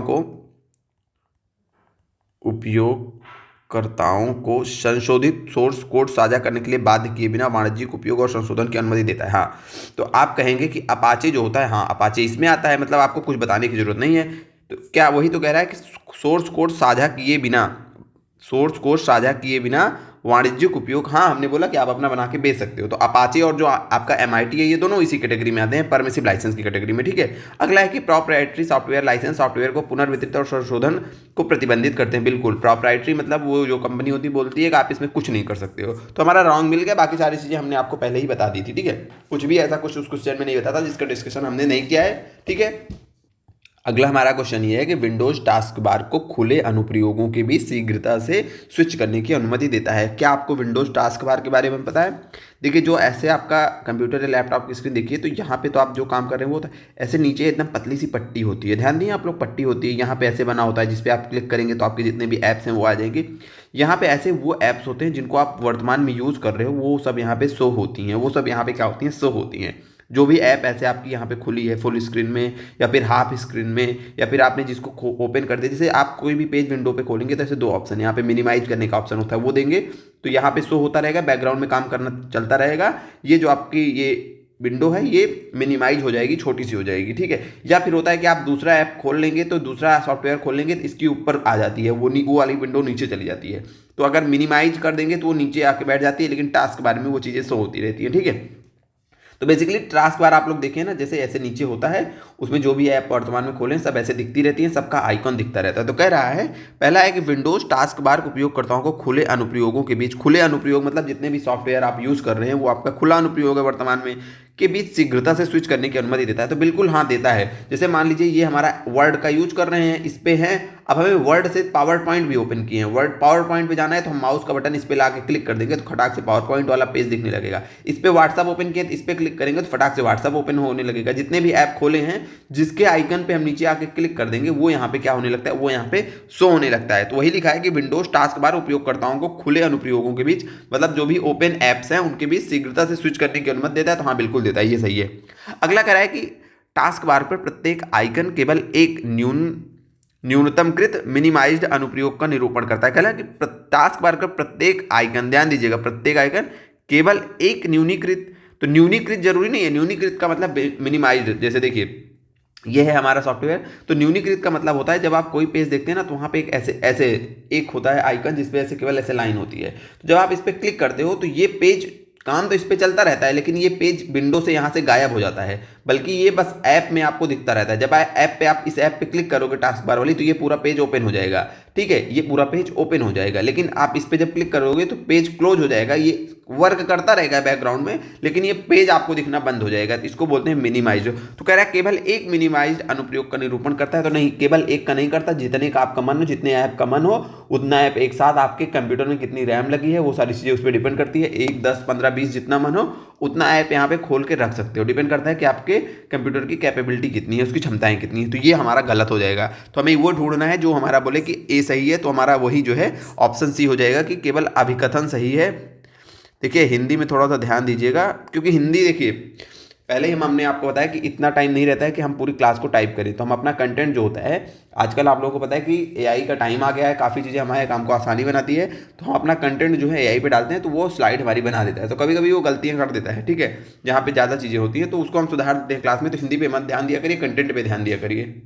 हालांकि अगर देखिए ढूंढ रहे हैं, मतलब प्रयास रहेगा कि कुछ दिन में किसी, मतलब थोड़ा सा टीम बढ़ा ली जाए, किसी को मतलब रख लें जिससे कि हम मैनुअली अपनी ये पावर पॉइंट वगैरह बनवाया करें, स्लाइड्स बनवाया करें, ठीक है। तो अभी उसमें थोड़ा सा टाइम लगेगा, मतलब महीने 1.5 महीने का समय लगेगा चीज़ों में। तो उसके बाद जो है मैनुअली बनाने लगेंगे, क्योंकि अभी आपको पता है कि हम अकेले हैं और उसके साथ जॉब है, जॉब का प्रेशर पता है कि मतलब कब क्या, कभी फ्री हैं कभी नहीं फ्री हैं, कभी 2-2 3 3 दिन तक नहीं फ्री हैं, तो उसमें चीज़ों को मैनेज करना पड़ता है, ठीक है। अगला है कि डीकम्प्रेशन यूटिलिटीज़ का क्या उद्देश्य है। पहले समझिए डीकम्प्रेशन क्या होती है, ठीक है। डीकम्प्रेशन क्या होता है, जैसे मान लीजिए आपके पास 5 जो है फाइल हैं, 5 जो हैं फाइल हैं, 5 फोटोज़ की फाइल है या फिर 5 पीडीएफ्स है या 5-6 अलग अलग टाइप की फाइल हैं। तो डीकम्प्रेशन क्या होता है पहले ये समझिए, ठीक है। डीकम्प्रेशन का मतलब होता है कि एक सॉफ्टवेयर होता है जो ये सब फाइलों को कन्वर्ट कर देता है एक जिप फाइल में। जिप फाइल आप देखे होंगे, जिप फाइल में क्या होता है, ये डीकम्प्रेस्ड होती है। डीकम्प्रेस का मतलब होता है कि कई चीज़ों को आप समझिए, जैसे आपके पास जो है कई सारे कपड़े हैं, बहुत सारी चीज़ें हैं, उनको आप सारे को पकड़ करके एक बेहतरीन तरीके से जो है उनको एक छोटे से चीज़ में फिट कर दें सबका। जैसे मान लीजिए एयर टाइट पैक करते हैं ना कभी की, जैसे पॉलीथीन होती है उसके अंदर की सारी हवा निकाल लीजिए। जैसे जो आपके घर में वो देखे होंगे क्या होती है, जैसे रजाइयाँ वगैरह होती हैं, जो ब्लैंकेट वगैरह होते हैं, क्या होता है ना कि उसको एक ऐसे पॉली बैग में भरा जाता है और इसको एयर टाइट कर देता है, मतलब इसके अंदर की हवा निकाल ली जाती है और ये बहुत छोटा सा हो जाता है और एक बैग में इसको पैक कर दिया जाता है। जैसे पिलो खरीदने जाएँ तो ऐसे एकदम चिपकी रहती है, उसके अंदर की एयर निकाल के उसको एयर टाइट बैग में क्या कर दिया जाता है, भर दिया जाता है। अब उससे क्या होगा कि बहुत सारी पिलो जो है छोटी जगह में बहुत सारी पिलो पैक हो जाएंगी, लेकिन जैसे ही आप उसको खोलेंगे उसके अंदर हवा भरेगी, वो अपने ओरिजिनल स्वरूप में आ जाएगी, मोटी सी बड़ी सी हो जाएगी ना। तो यही होता है डीकम्प्रेशन, मतलब आप कई सारी चीज़ें हैं उसको किसी मतलब व्यवस्थित रूप में रख करके उसको साइज छोटी कर दीजिए कि वो रहे ओरिजिनल, कोई परिवर्तन ना हो, ठीक है, मतलब उसके गुणों में कोई परिवर्तन ना हो, वो जैसी है वैसी ही रहे, बस उसको पैकिंग करने का तरीका कि उसको पैक करना है हमें, ठीक है। तो ऐसे समझिए जब कई सारी फाइल्स होती हैं, जब कई सारी फाइल्स होती हैं आपकी अलग अलग प्रकार की या एक प्रकार की, तो उनको पैक करने के लिए उनका डीकम्प्रेशन किया जाता है। डीकम्प्रेशन मतलब उनको एक बहुत छोटे उनकी साइज छोटी कर दी जाती है। एक सॉफ्टवेयर होता है, ठीक है, जो क्या करता है, जो इनकी फाइल साइज को छोटी कर देता है और इन फाइल को क्या बोलाता है, जिप, या फिर ऐसे लिखा रहता है, आप कुछ फाइलों में देखिए उसमें ऐसे .rar या .zip ऐसे लिखा रहता है। तो ये क्या होती है, ये प्रदर्शित करती है कॉम्प्रेस्ड फाइल को। कॉम्प्रेस्ड फाइल का क्या मतलब है कि कई सारी फाइल होती हैं, उनके फाइल और साइज को क्या कर देता है, कम करके इनकी पैकिंग कर देता है। पैकिंग से क्या होता है, पैकिंग जब कर देता है तो उन फाइल का ट्रांसफ़र आसान हो जाता है, उनका स्टोरेज आसान हो जाता है, ठीक है। उनको आप बढ़िया एक जगह, जैसे आपकी पैकिंग हो गई, आप ऐसे पूरे रूम में अपने उल्टे सीधे इधर उधर कपड़े को फेंके हैं, तो ये हो गई नॉर्मल कंडीशन। अब उसको कंप्रेस करने का क्या तरीका है, सबको बढ़िया ढूंढ ढांड के बढ़िया उनको फोल्ड करके बढ़िया एक जगह पैक करके रख दें। इससे क्या होगा, आपका स्टोरेज भी सही हो जाएगा, सही से एक स्थान पर स्टोर भी कर देंगे। और आपको मान लीजिए कहीं आना जाना है तो क्या करते हो, आप अपने एक बैग में सारे कपड़ों को ऐसे फिक्स करते हो ना, और उस तरह हो तो पूरे रूम में वही 4 कपड़े फेंके रहते हैं, और उस तरह बहुत बेहतरीन तरीके से आप कर देते हो पैक। तो इतना समझिए कि डिकम्प्रेशन क्या है कि पैकिंग का तरीका है। किसकी पैकिंग का, फाइल की पैकिंग का तरीका है। इससे क्या होता है, इससे जो है फाइल की साइज छोटी हो जाती है, फाइल को हम शेयर आराम से कर सकते हैं और स्टोर आराम से कर सकते हैं, ठीक है। और जब हम किसी फाइल को डिकम्प्रेस करते हैं तो वो जो संग्रह, हमारी जो पैकिंग तैयार होती है उस फाइल को जिप या फिर ये आपका जो RAR एक्सटेंशन होता है फाइल, इस रूप में वो आपकी सेव होती है, ठीक है। ये आपको याद रखना है। तो वही पूछ रहा है कि डिकम्प्रेशन यूटिलिटीज का क्या उद्देश्य है। तो हमने बताया कि ये आपको क्या करती है, सॉरी हमने जो बताया, पहले ध्यान दीजिएगा, अभी हमने जो बताया इसे कहते हैं कंप्रेशन। इसे क्या कहते हैं, इसे कहते हैं कंप्रेशन। थोड़ा सा कंफ्यूजन हुआ, समझा कुछ और दूसरी चीज रहते, इसे कहते हैं कंप्रेशन। अभी ध्यान दीजिएगा, इसे क्या कहते हैं, इसे कहते हैं कंप्रेशन। जब आप कई सारी फाइलों को लिए उसकी पैकिंग करना क्या कहलाता है, पैकिंग करना कंप्रेशन कहलाता है। क्या कहलाता है, कंप्रेशन कहलाता है, ठीक है। चीज़ें वही हैं। अब इसके बाद अगली प्रक्रिया होती है, जैसे आपने पैक कर लिया, अब जब आप जैसे घूमने गए, आपने पैकिंग कर ली अपनी, वहाँ पे जाते हैं तो फिर आप सारी चीज़ों को निकालने लगते हैं, जैसे है उसको व्यवस्थित करने लगते हैं ना, तो वो क्या कहलाता है, वो प्रक्रिया कहलाती है डिकम्प्रेशन। वो क्या कहलाती है, वो कहलाती है डिकम्प्रेशन, ठीक है। यानी कि पैकिंग कहलाती है कंप्रेशन। कंप्रेशन मतलब उनको संपीड़ित करना, संपीड़ित करने का मतलब बहुत सारी फाइलें हैं, उनको समझिए, उनको एक जगह हमने पैक कर लिया एक बॉक्स में, ठीक है। एक बॉक्स में पैक कर लिया, उससे क्या होगा, स्टोरेज भी आसान हो जाएगा, उनको शेयर करना भी आसान हो जाएगा। इस टाइप की फाइल जो बनती हैं, जो हमारा स्टोरेज बना उसको क्या बोला जाता है, उसको मान लीजिए जिप फाइल बोला जाता है। हमने 2 एक्सटेंशन बताया, तो ये जो जिप और ये जो आपकी RAR वाली फाइलें हैं, इनको अभी आपकी पैकिंग हो गई, आप इस रूप में इसको देख नहीं पाते। अब आपने सूटकेस में पैकिंग तो कर लिया, आपको सूटकेस खोलने की जरूरत होती है। जब आप सूटकेस खोलते हैं तो इस प्रक्रिया को डिकम्प्रेशन बोला जाता है। इस प्रक्रिया को क्या बोला जाता है, डिकम्प्रेशन बोला जाता है, ठीक है। पैकिंग करना कंप्रेशन कहलाता है और उनको खोलना डिकम्प्रेशन, क्योंकि आप पैक्ड सूटकेस से जो अभी आपका सामान है उसके अंदर जो फाइलें रखी हैं सूटकेस के अंदर, ठीक है, उनको आप, सूटकेस अगर बंद रहेगा तो उनका यूज़ थोड़ी ना कर पाओगे। यूज़ कैसे होता है कि भैया हमें सूटकेस खोल के सामान निकालना पड़ेगा, तो वही होता है कि जो आपकी जिप फाइलें हैं इनको खोलना पड़ेगा। इनसे जिप फाइलों में हम सीधे अपने सामान का, अपनी फाइल का यूज़ नहीं कर सकते। इनको जब हमें इन फाइलों का यूज़ करना होगा तो इसको डिकम्प्रेस करना होगा, अपनी फाइलों को क्या करना पड़ेगा, निकालना पड़ेगा। तो यही 2 चीज़ें होती हैं जिसको आपको ध्यान रखना है। एक बार फिर से हम आपको समझा दे रहे हैं। आपकी बहुत सारी फाइलें पड़ी हैं, इनको समझ लीजिए, इनको पैक करना क्या कहलाता है, कंप्रेशन कहलाता है। इनको पैक करना कंप्रेशन कहलाता है। अब पैक्ड चीज़ों को तो आप यूज़ नहीं कर पाओगे, जब यूज़ करने के लिए इनसे फाइलों को निकालने की जरूरत होगी। फिर इस पैकिंग को खोलना, पैकिंग को खोलना क्या कहलाता है, डिकम्प्रेशन कहलाता है। अब हमें आशा है कि आपको चीज़ें समझ में आ गई होंगी। अब ये पैकिंग के बाद जो फाइलें आती हैं उनको क्या बोला जाता है, आपका ये .zip यानी कि जिप कंप्रेशन और .RAR कंप्रेशन होता है, जिस रूप में ये फाइलें सेव होती हैं पैकिंग वाली, ठीक है। चाहे जो फाइल हो, जब आप उसको पैक करेंगे उसकी जिप बनाएंगे। जिप का मतलब समझिए, आपका सूटकेस है, उसमें एक जिप मतलब चैन होता है ना, चैन लगा के आप बंद कर दिए सारी फाइलों को एक जगह, जब खोलना होगा तो देखेंगे। तो कंप्रेशन मतलब पैक करना, डिकम्प्रेशन मतलब, पहले हमने आपको थोड़ा सा कन्फ्यूजन मतलब बोलते टाइम क्या किए थे कि हम क्वेश्चन में डिकम्प्रेशन लिखा था, समझा कंप्रेशन रहे थे, तो हमने बोल्ड डिकम्प्रेशन दिया था, तो वो चीज़ें हमने आपको समझा दी। डिकम्प्रेशन कंप्रेशन दोनों क्या है, तो इसका राइट आंसर क्या हो जाएगा, डिकम्प्रेशन मतलब पैकिंग को खोलना। पैकिंग को खोलना मतलब वही है कि संपीड़ित फाइलों को, जो आपकी कंप्रेस्ड फाइल है, उनको फुल सामग्री को पुनर्स्थापित करना। मतलब जो फाइल आपने जो पैकिंग की उसको फिर से निकालना, वो क्या कहलाता है, आपका डिकम्प्रेशन कहलाता है। पैक करना क्या कहलाता है, कंप्रेशन कहलाता है। जो पैकिंग के बाद जो फाइल तैयार होगी वो उसका क्या होगा, एक्सटेंशन, तो वो होगा आपकी .zip या .RAR। ये होती हैं आपकी 2 प्रकार की फाइलें। अब कंपाइलर क्या है, कंपाइलर के बारे में हमने आपको कल बेहतरीन तरीके से बताया था। कंपाइलर क्या होता है, तो भैया हमने बोला था कि 2 चीज़ें होती हैं, एक होता है कंपाइलर और एक होता है इंटरप्रेटर। एक होता है इंटरप्रेटर। कंपाइलर और इंटरप्रेटर हमने पता नहीं बताया था कि हमें याद आ रहा है बताया था, लेकिन हम आपको फिर से समझा देते हैं। कंपाइलर क्या होता है, ये ऐसा सॉफ्टवेयर है, ये क्या है, ये भी एक सॉफ्टवेयर है। कैसा सॉफ्टवेयर है, सॉफ्टवेयर है तो कुछ ना कुछ काम करेगा। क्या काम करेगा, तो ये होता है, जैसे देखिए हम जब भी कोई कोड बनाते हैं तो वो हाई लेवल, अब जो भी हम बनाते हैं, आपकी कोई भी सॉफ्टवेयर कोई भी कोडिंग करते हैं तो वो हाई लेवल लैंग्वेज में होता है। हाई लेवल लैंग्वेज क्या होती है, देखिए पहले 2 चीज़ें समझिए। लैंग्वेजेस को हम 2 कैटेगरी में बांट के देखेंगे। कंप्यूटर की जो भाषाएं हैं, जो आपकी लैंग्वेजेस हैं, आज की क्लास देखिए बड़ी होगी और कम क्वेश्चंस होंगे, ठीक है। क्यों होंगे, क्योंकि आज क्लास में समझने वाली चीज़ें ज़्यादा हैं, ठीक है। अब ऐसा तो है नहीं कि हम आपको केवल क्वेश्चंस करवाने के चक्कर में जो भी समझाने वाली चीज़ें हैं वो छोड़ देंगे। तो किसी किसी दिन होता है कि समझने वाली चीज़ें ज़्यादा होती हैं, आप एक बार समझ जाओगे तो क्वेश्चंस फटाफट आप कर लेंगे। तो लैंग्वेज हमने बताया कि 2 प्रकार की अभी हमें समझना है। एक है होती है हाई लेवल और एक होती है मशीनी लैंग्वेज। मशीनी लैंग्वेज वो लैंग्वेज है जो कंप्यूटर समझता है। ये मशीनी लैंग्वेज वो लैंग्वेज है जो कि कंप्यूटर समझता है। आप कहेंगे तो हाई लेवल लैंग्वेज क्या है? ये वो भाषा है, वो लैंग्वेज है जो हम समझते हैं। हम मतलब मनुष्य जो समझता है। आप कहेंगे अच्छा, मतलब हम जो बोल रहे हैं ये वाली नहीं, ये वाली नहीं, यूज इसका कंप्यूटर के प्रोग्राम में ही होगा, लेकिन है अंतर इतना है कि इसको हम समझेंगे, इसको कंप्यूटर। अब हमने आपको बताया कंप्यूटर केवल 0 और 1 डिजिट को समझता है। हम लिखेंगे कि कुछ भी चीज़ें लिखेंगे यदि अपनी भाषा में, तो कंप्यूटर वो नहीं समझेगा। कंप्यूटर क्या करेगा? कंप्यूटर डिजिट को समझेगा। अब लेकिन हम डिजिट को नहीं समझते, हम भाषा को समझते हैं, ठीक है। तो हाई लेवल लैंग्वेज क्या है कि इसमें सॉफ्टवेयर बनाए जाते हैं, लेकिन ये हमारी अंडरस्टैंडिंग में हमें समझने के लिए आसान होते हैं, ठीक है, हमें समझने के लिए आसान होते हैं। जैसे हमने बताया कि आपकी सी होती है, C++ होती है, जावा होती है, पाइथन होती है। ये सारी लैंग्वेजेज आप देखेंगे कभी इनका कोड तो आपको लगेगा कि इंग्लिश जो भाषा होती है, इंग्लिश के जैसे इसमें कोड लिखे होते हैं शॉर्ट में, ठीक है। जैसे कोई काम करना है, सिंबल्स और इंग्लिश का यूज करके, सिंबल्स और अक्षरों का यूज करके इनको लिखा जाता है, और इसको हम आसानी से हम लोग समझ सकते हैं, क्योंकि जो इसमें लॉजिक लगते हैं वो हमने ही बनाए हैं और वो इंग्लिश में होते हैं। तो छोटे छोटे लॉजिक्स होते हैं, उन सिंबल्स का यूज करके इन प्रोग्राम को लिखा जाता है।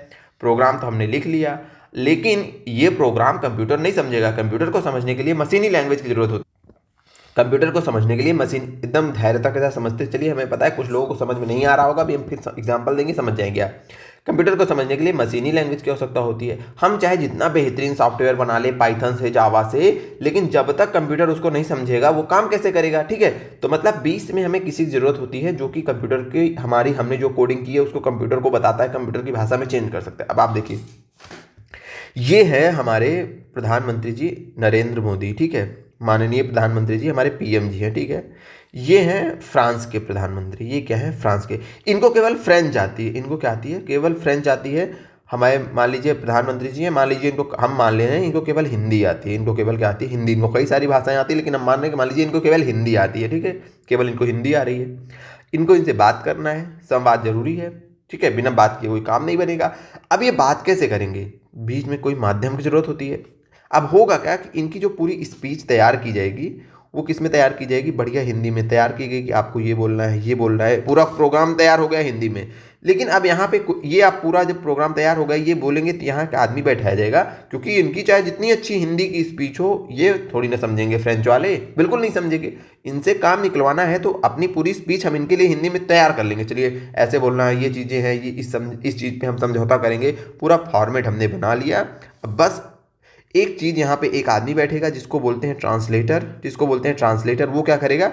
वो इस लैंग्वेज को अपना जैसे ये बोलेंगे वैसे इनको समझाता रहेगा। तो बीच में एक मध्यस्थ की जरूरत होती है। उसी प्रकार अब देखिए, फ्रेंच तो ये सीख नहीं सकते और ना ये हिंदी सीख सकते हैं, ठीक है। ये तो सीख भी सकते हैं, लेकिन यहाँ पे जो कंडीशन है कि आपका जो सॉफ्टवेयर है, जो कंप्यूटर है, वो कभी भी आपकी ये भाषा नहीं समझेगा, और ना आप कभी ये भाषा समझेंगे, क्योंकि ये बहुत जटिल होती है 0 और 1 की। तो जैसे हमने पूरा का पूरा कोड C++ या जावा पाइथन पे बताया, तो बीच में एक चीज होती है जिसे बोला जाता है कंपाइलर। कोई ऐसा होता है जो इसको ट्रांसलेट करता है। क्या करता है? जो आपकी हाई लेवल लैंग्वेज को, हम ऐसे लिख रहे हैं, आपकी हाई लेवल लैंग्वेज को आपकी मशीनी भाषा में चेंज कर सकता है। आपने पूरा का पूरा सॉफ्टवेयर बनाया, फिर वो चीज होती है कंपाइलर। क्या होती है? आपकी कंपाइलर। वो क्या करती है? आपके पूरे के पूरे कोड को, जो है हाई लेवल कोड को, मशीनी भाषा में क्या कर देती है? मशीनी लैंग्वेज में ट्रांसलेट करती है। उसके बाद क्या होता है? आपका वो सॉफ्टवेयर कंप्यूटर समझता है, उस पर काम करता है। जो आपने पूरी की पूरी कोडिंग की, सेम उसी फॉर्मेट में, समझिए मशीनी भाषा में ये चेंज कर देगा। कौन करेगा? कंपाइलर। तो कंपाइलर क्या है? कंपाइलर ऐसा सॉफ्टवेयर है जो आपके हाई लेवल लैंग्वेज को मशीनी लैंग्वेज में कन्वर्ट करता है, ठीक है। हाई लेवल लैंग्वेज क्या है? हमने बताया कि इंसान हमारे लिए, हम जो सॉफ्टवेयर पे प्रोग्राम्स बनाते हैं, तो हमने अपनी अंडरस्टैंडिंग के लिए, काम आसान हो सके, ठीक है, तो हमने एक लैंग्वेज, कई सारी लैंग्वेज बनाई बेसिकली, जो इंग्लिश के जैसे दिखती हैं, जिसमें कई सारे सिंबल्स वगैरह यूज होते हैं। ऐसा आपको समझना है, ठीक है। ये आसानी से समझी जा सकती है, उतनी जटिल नहीं होती जितनी की मशीनी भाषा। मशीनी भाषा तो केवल 0 और 1 होती है। 0 और 1 के रूप में सारी चीजें कंप्यूटर समझता है। तो जब हमने कोई कोडिंग की, तो उस कोडिंग ऐसे तो वर्क नहीं करेगी। वर्क कैसे करेगी? तो हमने बोला वर्क करने के लिए उसको 0 और 1 के रूप में, यानी कि मशीनी भाषा में कन्वर्ट करेंगे, तभी कंप्यूटर समझेगा कि हमने क्या उसको इंस्ट्रक्शन दिए हैं। तो उसके लिए एक चीज की आवश्यकता होती है जिसको बोला जाता है कंपाइलर। वो क्या करता है? पूरे के पूरे प्रोग्राम को जितना भी आपने कोडिंग की है, पूरे प्रोग्राम को एक बार में एक बार में क्या करता है, परिवर्तित कर देता है, एक बार में परिवर्तन कर देता है, किसमें, मशीनी भाषा में। ठीक है, इसी प्रकार की एक चीज़ होती है जिसको इंटरप्रेटर बोला जाता है। ये चीज़ भी आपको ध्यान रखनी, इंटरप्रेटर बोला। इंटरप्रेटर क्या करता है, सेम काम ये भी करता है, लेकिन ये जैसे एक बार में पूरे प्रोग्राम को बदल देता है, ये एक बार में पूरे प्रोग्राम को नहीं बदलता है, ये एक एक लाइन, इतना याद रखना है कि एक बार में एक लाइन। इंटरप्रेटर क्या करेगा, एक बार में एक लाइन। जैसे आपका बहुत बड़ा प्रोग्राम है, बहुत सारी चीज़ें उसमें लिखी है, तो ये धीरे धीरे स्टेप बाय स्टेप ये कन्वर्ट करता है, और ये आपका जो कंपाइलर है ये पूरे प्रोग्राम को एक ही बार में जो है मशीनी भाषा में परिवर्तित कर देता है। तो क्वेश्चन हमारा क्या था कि हम आशा करते हैं कि ये चीज़ें आपको समझ में आई होंगी। ठीक है, हमने अच्छे से समझाने से कोशिश की है। अब क्वेश्चन पे आते हैं कि सॉफ्टवेयर का, अगर आपको कोई चीज़ नहीं समझ में आती, एक बार हम फिर से बता देंगे, तो कमेंट कर दिया करिए, हम कोशिश करेंगे कि वो चीज़ें आपको आसानी से समझ में आए। ठीक है, क्वेश्चन हमारा है कि सॉफ्टवेयर का प्राथमिक उद्देश्य डेटा को बदलना है, किस में बदलना है, किस। ठीक है, एक सेकंड, क्वेश्चन हमारा ये नहीं था, क्वेश्चन ये था कि कंपाइलर क्या है। तो हमने बताया कंपाइलर होता है हमारा हाई लेवल लैंग्वेज को मशीनी लैंग्वेज में बदलता है, एक कंप्यूटर प्रोग्राम है, सॉफ्टवेयर का एक हिस्सा है। सारी चीज़ें इसके बारे में सही होंगी, चाहे जो बोले। मेन काम तो ये है क्या, तो वो कंप्यूटर का प्रोग्राम है, सॉफ्टवेयर है, जो क्या करता है, जो हाई लेवल भाषा को हमारी मशीनी भाषा में बदलता है, हाई लेवल से मशीनी लैंग्वेज में बदलने का काम करता है। अगला प्रश्न है कि सॉफ्टवेयर का प्राथमिक कार्य क्या है। सॉफ्टवेयर का प्राथमिक कार्य क्या है, तो सॉफ्टवेयर का प्राथमिक कार्य होता है कि जो भी हम डेटा देते हैं उसको किसमें बदलना, उसमें सूचनाओं में बदलना। ये क्या होता है, ये सॉफ्टवेयर का प्राथमिक कार्य होता है। जैसे हमने बहुत सारे ऐसे रॉ डेटा दिया, सॉफ्टवेयर गया, सॉफ्टवेयर के बाद हमें जैसे डेटा को जैसे रूप में यूज करना है, जैसे हमने बोला कि एक्सेल है, आप एक उदाहरण देते हैं, एक्सेल में हमने आपको क्लास के बहुत सारे बच्चों का नाम दे दिया, रोल नंबर दे दिया, और क्या दे दिया, उनके मार्क्स दे दिए। अब एक्सेल क्या करेगा, पूरा कैलकुलेट करके जो हमारा सॉफ्टवेयर है पूरा हमें उसका रिजल्ट बना के दे देगा। तो हम भी जो उसको डेटा देते हैं, रॉ डेटा, उसको वो किसमें बदलता है, सूचनाओं में बदलता है। ये आपको याद रखना है। अगला है कि निम्नलिखित में से कौन सा कंप्यूटर का डेटाबेस सॉफ्टवेयर नहीं है। अब डेटाबेस सॉफ्टवेयर क्या होता है, इसकी चर्चा हम कल की क्लास में करेंगे, क्योंकि आज की क्लास काफ़ी लंबी हो गई है, हम क्वेश्चंस कम हुए हैं। अब देखते हैं जितने भी हम चीज़ें पढ़े हैं इससे रिलेटेड जो क्वेश्चन है उसको सॉल्व कर लेते हैं। डेटाबेस के बारे में कल समझेंगे, क्योंकि डेटाबेस भी अपने आप में एक बड़ा टॉपिक है। ठीक है, अगला ये कौन ओपन सोर्स सॉफ्टवेयर नहीं है। तो हमने बताया कि जो आपको एकदम याद रखना है कि जो माइक्रोसॉफ्ट वगैरह है, इनके कोई भी सॉफ्टवेयर ओपन सोर्स नहीं है। ठीक है, तो इसका राइट आंसर माइक्रोसॉफ्ट हो जाएगा। बाकी लाइनक्स हो गया, मोजिला, फायरफॉक्स हो गया, एंड्रॉइड हो गया, ये सब क्या है, ओपन सोर्स है। तो इनको ऐसे याद कर लीजिएगा, रख लीजिएगा, ओपन सोर्स क्या है, क्लोज सोर्स क्या है। ठीक है, सारी चीजें हमने आपको बेहतरीन तरीके से समझा दी है। आज का हमारा अगला क्वेश्चन है, निम्नलिखित में से कौन एक प्रोग्रामिंग सॉफ्टवेयर है। तो इसका भी नाम याद रखना है कि जैसे विंडोज तो आपका ऑपरेटिंग सिस्टम हो गया। ठीक है, डिस्क क्लीनअप ये यूटिलिटी सॉफ्टवेयर है जो आपके डिस्क को क्लीन करता है। विजुअल बेसिक क्या है, इसमें जो है ये एक प्रोग्रामिंग सॉफ्टवेयर है। प्रोग्रामिंग सॉफ्टवेयर वो होते हैं जहां पे हम जाके ऐसे प्रोग्राम्स बनाते हैं, कोडिंग करते हैं। एकदम सिंपल समझिए, जो भी प्रोग्राम्स बनाए जाते हैं, जो एप्लीकेशन बनाए जाते हैं, तो इनको बनाने के लिए कोई ना कोई सॉफ्टवेयर होगा जहां पे आप कोडिंग वगैरह करोगे। तो जैसे हम बोले कि आपका सोशल मीडिया कौन सॉफ्टवेयर है, तो आपको बोलेंगे कि व्हाट्सएप है, टेलीग्राम है, इंस्टाग्राम है, ये सब सोशल मीडिया से रिलेटेड है। ठीक है, हम आपको बोलेंगे कि मान लीजिए हमें डेटा शीट पे काम करना है, एक्सेल, तो एक्सेल है हमारा, और एक्सेल के अलावा गूगल शीट्स है, यहाँ पे हम, ठीक है, इस टाइप का काम करते हैं। तो उसी प्रकार एक सॉफ्टवेयर होता है जिसका नाम होता है विजुअल बेसिक, जहाँ पे हम प्रोग्रामिंग का काम करते हैं। किसका काम करते हैं, प्रोग्रामिंग का काम करते हैं। तो उस सॉफ्टवेयर का नाम है विजुअल बेसिक। कोई समझने वाली चीज है नहीं, फैक्ट है, आपको ऐसे याद कर लेना है। अगला एक कौन ओपन सोर्स सॉफ्टवेयर का एक उदाहरण है। ओपन सोर्स तो अभी हमने बताया कि आपको ये याद रखना है कि जो आपका लिब्रे ऑफिस है,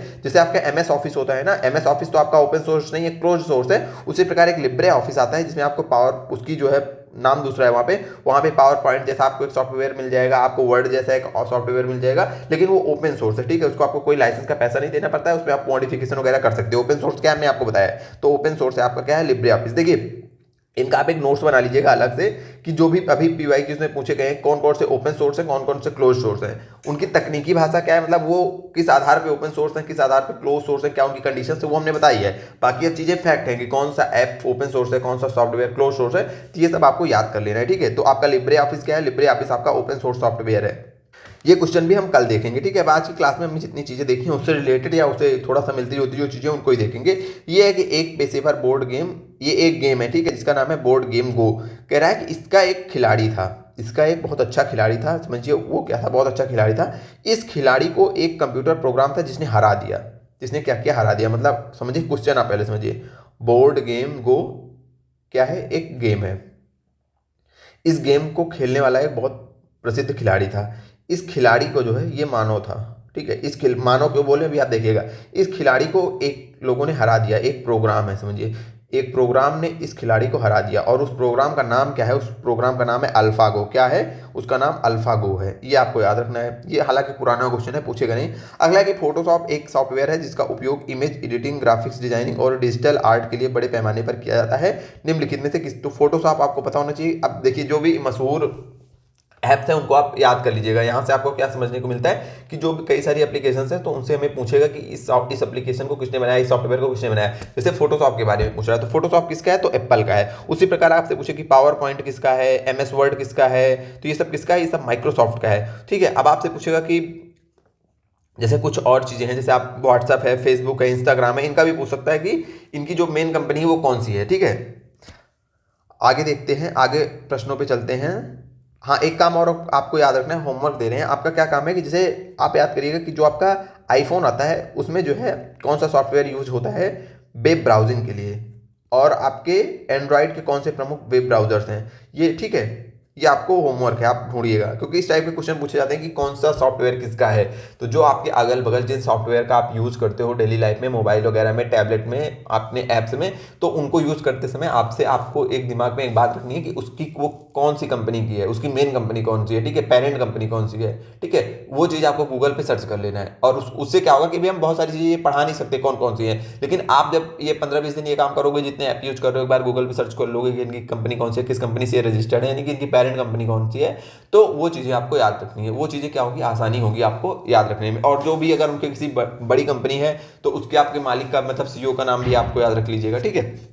तो ये चीज़ें आपको स्वयं करनी है। अगला है कि निर्देशों का एक संग्रह है जो कंप्यूटर द्वारा निष्पादित किए जाने वाले एक विशिष्ट कार्य है। तो निर्देशों का संग्रह क्या कहलाता है? आपका प्रोग्राम कहलाता है। निर्देशों का संग्रह क्या हमने बताया आपको कि प्रोग्राम हो जाता है। बहुत सारे कई सारे निर्देशों का संग्रह क्या होता है?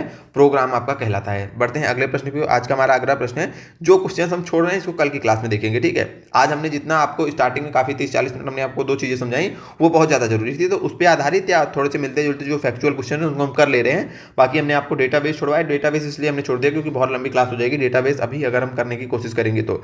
अगला है हमारा क्वेश्चन, कौन सा प्रोग्राम उचित भाषा में लिए गए निर्देशों का अनुक्रम है? उचित भाषा में लिखे गए निर्देशों का अनुक्रम है। तो देखिए, मानक बाइनरी डिबगिंग, इसका क्वेश्चन का मतलब इतना है कि प्रोग्राम को नाम बताना है कि कौन से प्रोग्राम होते हैं। तो जो आपके कंप्यूटर के प्रोग्राम होते हैं, हमने बताया जो आपके कंप्यूटर प्रोग्राम होते हैं, जो आपके कंप्यूटर प्रोग्राम होते हैं, ये क्या होते हैं? ये किसी एक उचित भाषा में, उचित भाषा के मतलब जैसे आपका हमने बोला सी है, C++ है, पाइथन है, इसमें लिखे गए क्या होते हैं? ये एक सीक्वेंस में लिखे गए, अनुक्रम में लिखे गए क्या होते हैं? प्रोग्राम होते हैं। मतलब आपके कई सारे निर्देश होते हैं। इन निर्देशों को, जैसे आपको मान लो कंप्यूटर कैलकुलेटर बनना है तो कई सारे आपको इंस्ट्रक्शन देने पड़ेंगे ना कि ये करने पे ये होना चाहिए, ये करने पे एडिशन होना चाहिए, ये करने पे माइनस, जितने भी आपको फंक्शन देना है उन सब के बारे में कई सारे इंस्ट्रक्शन को आपको लिखना होगा लाइन बाय लाइन। तो ये क्या होता है? ये क्या है आपका कंप्यूटर। तो इससे क्या बनता है? इससे आप बनाते हैं कंप्यूटर प्रोग्राम। क्या बनाते हैं? Computer program. तो वही पूछ रहा है कि कौन सा प्रोग्राम उचित भाषा में लिखे गए निर्देशों का अनुक्रम है। तो वो कौन सा प्रोग्राम है? कंप्यूटर प्रोग्राम है। ये बात आपको याद रखना है। देखिए नीचे लिखा है कंप्यूटर प्रोग्राम निर्देशों का एक सेट होते हैं। हमने बताया कोई एक निर्देश नहीं होता। प्रोग्राम जो होता है वो आप किसी काम के लिए बना रहे हो तो उसमें बहुत सारे निर्देश होते हैं, बहुत सारे निर्देश, कई सारे निर्देशों से मिलकर एक प्रोग्राम बनता है और कई सारे प्रोग्राम मिलकर के एक सॉफ्टवेयर बनाते हैं। सॉफ्टवेयर प्रोग्राम से भी ऊपर होता है। कई सारे सॉफ्टवेयर, कई सारे प्रोग्राम से मिलकर के एक सॉफ्टवेयर बनाते हैं। जैसे देखिए आपका एक्सेल है, पावर पॉइंट है, वो एक काम नहीं करता, बहुत सारे काम करता है, बहुत सारे काम करता है। तो मतलब कई सारे प्रोग्राम्स का सेट आपसे पूछा जाए, कई सारे प्रोग्राम्स का सेट क्या है? तो वो सॉफ्टवेयर है। और कई सारे निर्देशों, कई सारे इंस्ट्रक्शन का सेट क्या है? कई सारे इंस्ट्रक्शनों का समूह प्रोग्राम है और कई सारे प्रोग्रामों का समूह सॉफ्टवेयर है। ये चीज भी आपको याद रखनी है दिमाग में। अगला है कि वर्तमान कंप्यूटर में समस्त विश्व में कौन से कोड का प्रयोग किया जाता है। ये क्वेश्चन भी हम कल बताएंगे। इसमें भी काफी समझाने वाली चीजें।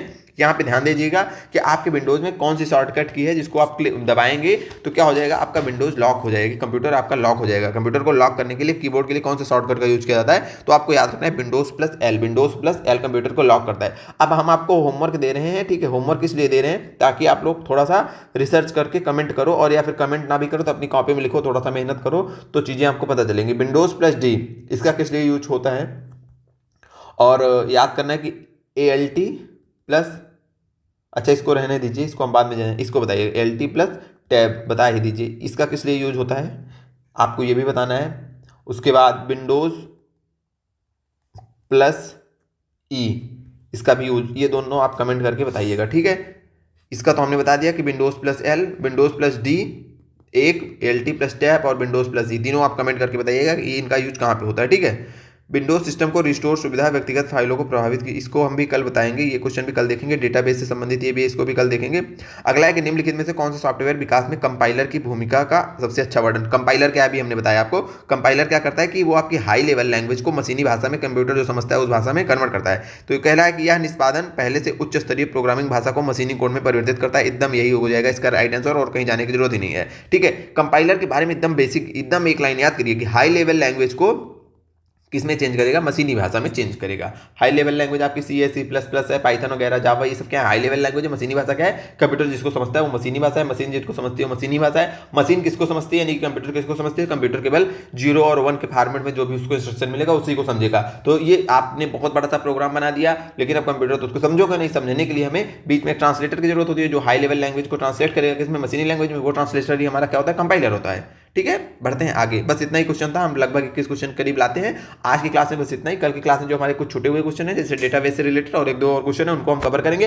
बाकी बताइए कि आपको क्लास कैसी लगी। ठीक है, क्लास कैसी लगी, क्लास में कोई प्रॉब्लम लगी हो, कुछ भी आपको सुझाव देना हो तो वो बिल्कुल आप दिया करिए। ठीक है, बाकी टेंशन ना लीजिए, कंप्यूटर कंप्लीट करवाने की जिम्मेदारी हमारी है। हम उसको इसी प्रकार बेहतरीन तरीके से प्रीवियस ईयर प्रश्नों के माध्यम से कंप्लीट कराएंगे, समय से कंप्लीट कराएंगे, आपके पेपर के काफी दिन पहले कंप्लीट कराएंगे। उसकी टेंशन मत दीजिएगा। पीडीएफ आपको हमारे टेलीग्राम चैनल यूपी एग्जाम मंत्रा पे मिल जाएगी। ठीक है, और आपको पता है कि अगर आप अभी तैयारी शुरू की हैं या फिर हमारे जो लोअर पीसीएस वाले साथी हैं उनके पास पर्याप्त समय है, आप लोग अगर जा करके इन्वायरमेंट पढ़ना है तो इन्वायरमेंट की एक बहुत बेहतरीन सीरीज हमारे चैनल पे पूरी की पूरी प्लेलिस्ट बना के अपलोडेड है, और उसका प्रिंटेबल फॉर्मेट में पीडीएफ भी हमारे टेलीग्राम चैनल पर मिल जाएगा। और यदि आप वो सीरीज कंप्लीट कर लेंगे तो आपको पता चलेगा, आप उसमें जाकर कमेंट पढ़िएगा कि जो भी हमारे साथी जो सपोर्ट करें, जो भी कमेंट किया, आप उसको देख करके समझ जाएंगे कि कंटेंट की क्वालिटी कितनी बेहतरीन है। ठीक है, यदि आपके पास टाइम है तो आप जाकर के इन्वायरमेंट बेहतरीन तरीके से पढ़ लीजिए। आपको कहीं पर भी किसी भी पेड कोर्स में इतने बेहतरीन तरीके से इन्वायरमेंट पढ़ाया गया होगा तो अच्छी बात है, लेकिन हमें नहीं लगता कि इतनी मेहनत करके कोई पढ़ाया गया होगा, क्योंकि हमारा जो कंटेंट हमने इतनी रिसर्च करके इतनी सारी बुक्स से, और जो भी आयोग का प्रश्न पूछने का पैटर्न है,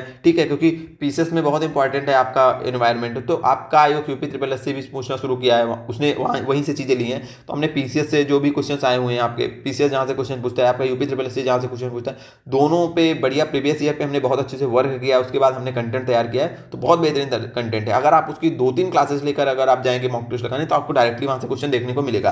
ठीक है, बाकी बहुत बहुत धन्यवाद, आप लोगों का प्यार और सपोर्ट बहुत अच्छा है। मिलते हैं फिर से किसी नई क्लास में। आज की क्लास कैसी लगी आप लोग जरूर बताइएगा।